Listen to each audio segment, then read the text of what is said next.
Quick, what's common between beef burgers, baseball training, and auto mufflers? Tough question. Let's ask it another way. What's the common factor between McDonald's, D-Bat, and Meineke?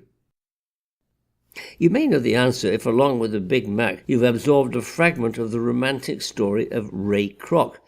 He's the salesman who created what became the world's biggest fast food chain. He did it by making a deal with a couple of men called the McDonald's, brothers they were, owners of a small restaurant chain, and the deal was he could use their brand name and their methods. Then he invited small entrepreneurs to open McDonald's that they'd run as operators, with an ownership stake. Very different than the business model where mom and pop stores have full ownership but no similar support. All the examples in my opening question are franchise operations. Kroc is sometimes credited with inventing franchising, and so is Isaac Singer, the sewing machine magnate. Not so. The real genesis of franchising was not in stitches or beef. It was in beauty. Martha Matilda Harper was a Canadian-born maid. She made the beds, cleaned house, did the shopping.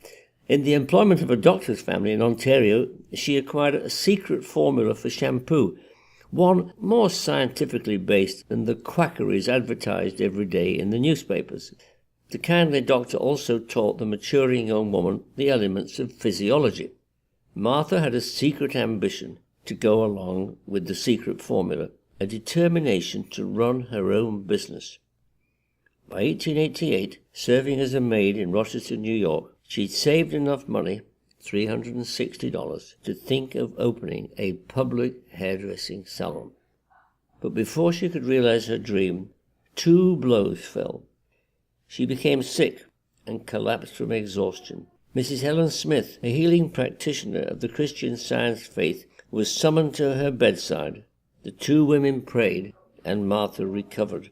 No sooner was she better than she was told, "Oh no, you can't rent the place," she lied. You see, her venture was to be the first public hairdressing salon.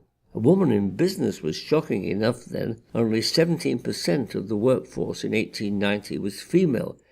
But a woman carrying out hairdressing and skin care in a public place, why, it was sure to invite a scandal. Martha spent some of her savings on a lawyer and won her case. She proudly displayed on the door of her new salon a photograph of the barely 5-foot Martha as Rapunzel, with hair down to her feet, but glowing with good health. Her sickness, too, had proved a boon. Her ambition was now propelled by Christian Science values. The Harper method, as she came to call her services, was as much about servicing the soul as it was about cutting hair. In the therapeutic serenity of her salon, she taught that every person could glow with the kind of beauty she had, if spiritually whole and physically obedient to what she called the laws of cleanliness, nourishment, exercise, and breathing. She was very practical about it. She even designed the first reclining shampoo chair, though she neglected to patent the invention. Martha's salon was a huge success. Celebrities came from out of town to experience the Harper method. They enjoyed the service so much that they urged her to set up a salon in their cities. And this is where Martha's ethical sense inspired her crowning innovation. Instead of commissioning agents, as other innovators had done, from 1891 she installed working-class women just like herself, in salons exactly like hers, dedicated to her philosophy and her products. But these new employees were not provided a salary by Martha. The women in what became a satellite network of 500 salons in America and then Europe and Central America and Asia actually owned the Harper salons.